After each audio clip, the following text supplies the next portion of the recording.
ये boat and stream, पहले इसका बेसिक जान लेते हैं। बोट एंड स्ट्रीम, पहले इसका बेसिक जान लेते हैं, फिर उसके बाद हम लोग क्वेश्चन की तरफ चलेंगे। इसे कहा जाता है मेरे भाई नाव तथा धारा। क्या कहा जाता है मेरे प्यारे दोस्त? तो आप कहेंगे नाव तथा धारा। ठीक है। अगर मैं कहूं अगर मैं कहूं कि मेरे भाई कितने कितने दिन में चैप्टर खत्म होगा, तो हम लोग लेंगे इसमें ज्यादा से ज्यादा 4 से 5 क्लास। ज्यादा से ज्यादा 4 से 5 क्लास में हम लोग इस चैप्टर को पूरी तरीके से खत्म कर लेंगे। जब मेरे प्यारे दोस्त नाव तथा धारा की बात आती है, तो इसमें हमें सबसे पहले जो है वो 4 चीजों को जानना होगा। 4 चीजों को जानना होगा। वो कौन सी 4 चीज हैं? मैं एक एग्जाम्पल के साथ आपको समझाता हूं मेरे भाई। गांव में जो आपके तालाब होते हैं गांव में जो आपके तालाब होते हैं, वो उनमें पानी का कोई मूवमेंट नहीं होता है। उनमें पानी बस भरा होता है। अगर उनमें कोई वस्तु मूव कर रही है, तो उस वस्तु की चाल को कहा जाता है शांत जल में चाल। उस वस्तु की चाल को क्या कहा जाता है? शांत जल में चाल कहा जाता है। जब पानी में कोई मूवमेंट नहीं होता और उस पानी के अंदर अगर कोई वस्तु मूव कर रही है, तो उसकी चाल को हम लोग कहेंगे बोट की चाल कहेंगे। उसे हम लोग बी से डिनोट करेंगे। उसे हम लोग किससे डिनोट करेंगे? बी से डिनोट करेंगे। तो अगर कोई आपसे पूछे भैया जी बी क्या है, तो बी है शांत जल में वस्तु की चाल। बेटा इन वर्ड को देख लेना, मैंने हर बार इन्हें ही यूज करूंगा। शांत जल में वस्तु की चाल, शांत जल में वस्तु की चाल। यदि पानी में कोई मूवमेंट नहीं होता है, तो उस केस में वस्तु की चाल को हम लोग किससे डिनोट करते हैं? उस केस में हम लोग वस्तु की चाल को बी से डिनोट करते हैं। आज के बाद अगर मैं कहीं आपको बी लिखा दिखाई देख या बी लिखता हूं, तो आप लोग समझेंगे कि ये जो लिखी है ये शांत जल में वस्तु की चाल लिखी हुई है। बातें क्लियर हुई? आपने कहा क्लियर हुई।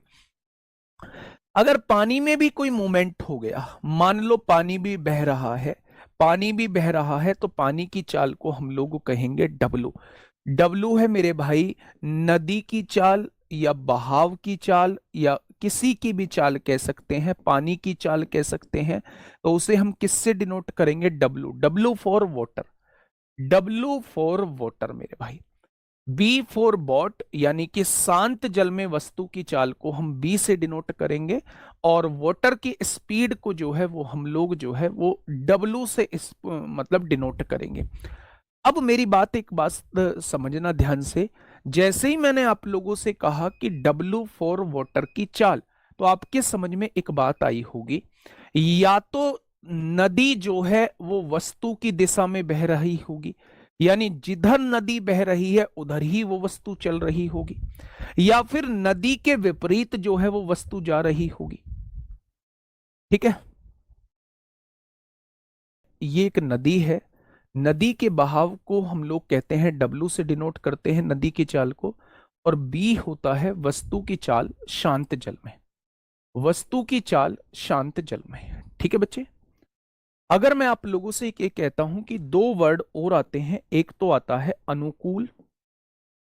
अनुकूल, जिसे हम लोग कहते हैं डाउन स्ट्रीम। डाउन स्ट्रीम कहते हैं, या फिर धारा के साथ भी कहते हैं, या फिर धारा के साथ भी कहते हैं मेरे भाई। तरह तरीके से हम इसे डिनोट करते हैं। एक दूसरा वर्ड आता है प्रतिकूल। प्रतिकूल, इसका एक और वर्ड होता है अनुप्रवाह भी कहते हैं इसको, डाउन स्ट्रीम को। प्रतिकूल को ऊर्ध्व प्रवाह भी कहते हैं। प्रतिकूल को इंग्लिश में कहा जाता है अपस्ट्रीम, और हिंदी में इसका देसी नाम है धारा के विपरीत। इन नामों से आप लोगों को कंफर्म हो गया होगा कि मैं वास्तव में कहना क्या चाहता हूं। इन नामों से आप लोगों को कंफर्म हो गया होगा कि वास्तव में मैं कहना क्या चाहता हूं। बताइए मुझे इन दोनों बातों का मतलब क्या है? इन दोनों बातों का मतलब क्या है? क्या इन दोनों बातों का मतलब आप लोग मुझे समझाएंगे? अगर नदी बह रही है और उसमें कोई वस्तु चलती है, तो या तो वो धारा के साथ जा रही होगी या फिर वो धारा के विपरीत जा रही होगी। जब भी कोई वस्तु धारा के साथ जाती है, जिस दिशा में धारा चल रही है उसी दिशा में अगर वो वस्तु जाती है तो उसे अनुकूल कहा जाता है, उसे डाउनस्ट्रीम कहा जाता है मेरे भाई। तो जब भी कोई वस्तु धारा के साथ जाती है तो वो वस्तु हमेशा तेज जाती है, और तेज जाती है तो मेरे प्यारे दोस्त इस केस में धारा के साथ जो चाल होती है वो बी प्लस डब्लू होती है, बी प्लस डब्लू होती है मेरे भाई। तो डाउन स्ट्रीम के केस में आप ये कहेंगे बी प्लस डब्लू, यानी दोनों की चाल जुड़ जाएगी तो धारा के साथ आप लोगों की चाल आ जाएगी, धारा के साथ आप लोगों की चाल आ जाएगी। अगर धारा के विपरीत जा रही है, धारा इधर बह रही है और वस्तु इधर जा रही है तो बहुत कठिनाई से चल रही होगी, कठिनाई से चल रही होगी तो मेरे भाई यहां जो है वो दोनों का डिफरेंस जो होता है वो आपका अप स्ट्रीम में स्पीड होती है। ये चार चीज मैंने आप लोगों को बताई है मेरे प्यारे भाई। अगर कहीं भी किसी वस्तु की स्पीड को डिनोट करना हो शांत जल में, यानी कि स्टिल वाटर में आप लोगों को डिनोट करना हो तो आप उसे बी से डिनोट करेंगे। अगर कभी भी आपको रिवर की या वाटर की गति को डिनोट करना हो तो उसे आप डब्ल्यू से डिनोट करेंगे। अगर मेरे प्यारे दोस्त कोई भी वस्तु जो है वो धारा के साथ जा रही है, अगर ये वर्ड आपको दिख गया डाउन स्ट्रीम या धारा के साथ जा रही है तो उसे आप बी प्लस डब्ल्यू से डिनोट करेंगे। और अगर कोई भी वस्तु धारा के विपरीत जा रही है तो मेरे भाई उसे चलने में परेशानी आएगी, स्पीड उसकी कम होगी, तो उस केस में जो धारा के विपरीत स्पीड होगी वो बी माइनस डब्ल्यू होगी। वो क्या हो जाएगी? वो b माइनस डब्ल्यू हो जाएगी। क्या ये बात समझ में आ गई? तो आप कहेंगे जी ये बात समझ में आ गई है। इन वर्डों को याद रखना, ये जो चार वर्ड मैंने बताए हैं, बी फॉर शांत जल में वस्तु की चाल, डब्ल्यू फॉर वाटर की गति या नदी की गति, डाउन स्ट्रीम में बी प्लस डब्ल्यू होता है, अप स्ट्रीम में बी माइनस डब्ल्यू होता है। इस डाउन स्ट्रीम को हम अनुप्रवाह भी कहते हैं, इस डाउन स्ट्रीम को हम लोग अनुप्रवाह भी कहते हैं। क्या कहते हैं मेरे भाई? इस डाउन स्ट्रीम को हम लोग क्या कहते हैं? अनुप्रवाह भी कहते हैं।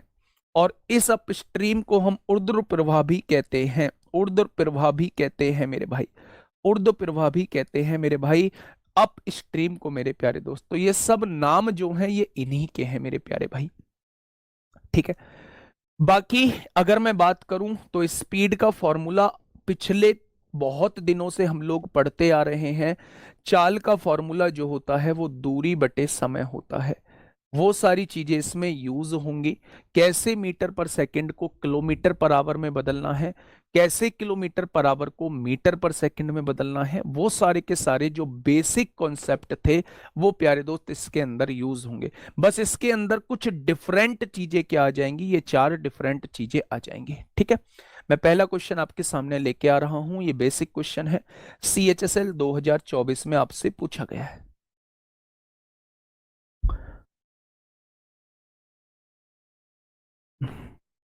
बताइए।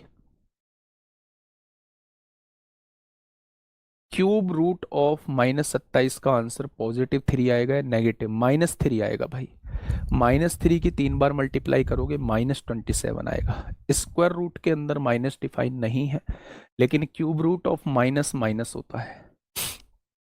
-8 का क्यूब रूट -2 होगा, -27 का क्यूब रूट -3 होगा, -64 का क्यूब रूट -4 होगा, ठीक है। चलिए बताइए क्या होगा इस क्वेश्चन का बिल्कुल सही जवाब। अब ध्यान से पढ़ना, बिल्कुल बेसिक चल रहा है आज। यदि स्थिर जल में, स्थिर जल मतलब बी के बारे में बोला हुआ है, स्थिर जल में एक नाव की चाल 3 किलोमीटर प्रति घंटा है, यानी बी की वैल्यू दी हुई है। शांत जल में वस्तु की चाल जो होती है वो बी से हम लोग डिनोट करते हैं। यदि धारा के प्रतिकूल इसकी चाल, धारा के प्रतिकूल का मतलब धारा के विपरीत चाल दी हुई है, यानी बी माइनस डब्ल्यू की वैल्यू 1 किलोमीटर आप लोगों को दी हुई है, 1 किलोमीटर प्रति घंटा आप लोगों को दी हुई है। तो धारा की चाल पूछ रहा है, यानी डब्ल्यू की वैल्यू वो आपसे पूछना चाह रहा है। तो बी की वैल्यू 3 रख देंगे, यहाँ 3 माइनस डब्ल्यू है बराबर 1 है, तो डब्ल्यू बराबर क्या हो जाएगा? 3 में से 1 जाएगा तो 2 किलोमीटर प्रति घंटा हो जाएगी। यानी कि अगर मैं नदी की स्पीड पूछूं या धारा की स्पीड पूछूं तो आपका जवाब होगा धारा की स्पीड जो है वो 2 किलोमीटर प्रति घंटा हो जाएगी। धारा की स्पीड जो है वो 2 किलोमीटर प्रति घंटा हो